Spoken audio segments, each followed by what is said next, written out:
इस चैप्टर को A for apple, B for ball, C for cat हम अपने बच्चों को जरूर पढ़ाते हैं। हमने भी बचपन में पढ़ा है। मेजरली इनको इन 4 तरीके से पढ़ाया जाता है।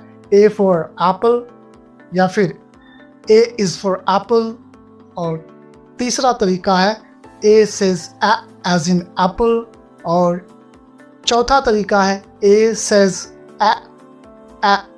एप्पल। इन 4 में से सबसे इफेक्टिव है चौथा, जो सबसे लास्ट में लिखा हुआ और सबसे ज़्यादा इफेक्टिव है। ए सेज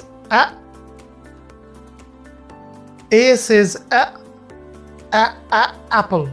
ठीक है, ये क्यों इफेक्टिव है मैं इसके बारे में अंतिम में बताऊंगा। पहले हम बच्चों को इसे कैसे पढ़ाते हैं या पढ़ाना चाहिए हमें, ये सीखिए और बच्चों को पढ़ाइए।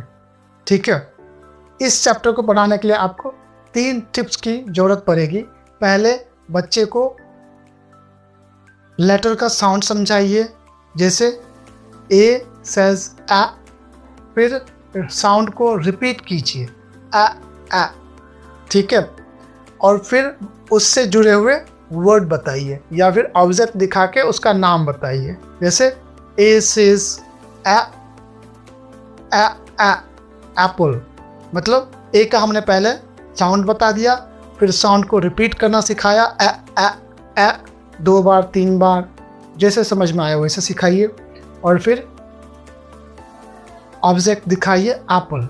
ए सेज एप्पल। अब मैं ए से लेके जेड तक कैसे पढ़ाना है वो मैं बताने जा रहा हूँ। या तो आप खुद सीखकर बच्चे को सिखा सकते हैं, या फिर वीडियो को प्ले करके बच्चे को दे सकते हैं। A says apple.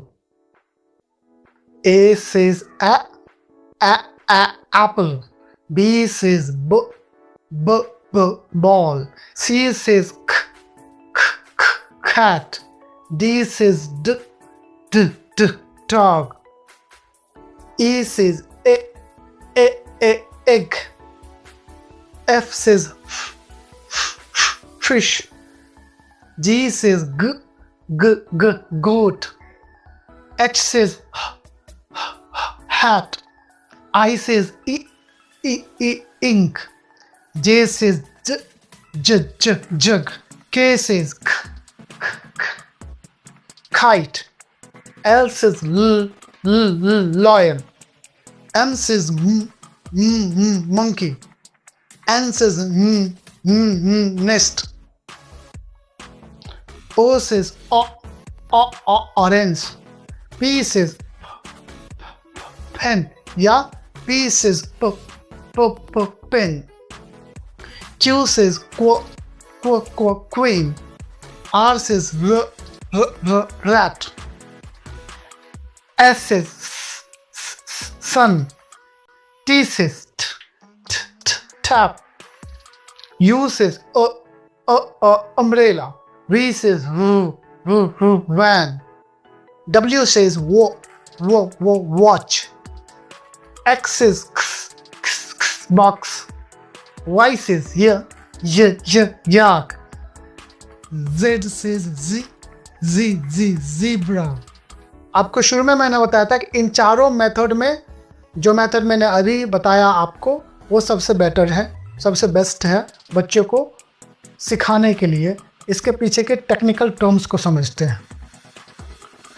तो पहला जो तरीका है ए फॉर एप्पल, इसमें प्रॉब्लम क्या होता है कि बच्चे सिर्फ एप्पल याद कर पाते हैं, उनको एप्पल का नाम याद हो जाता है,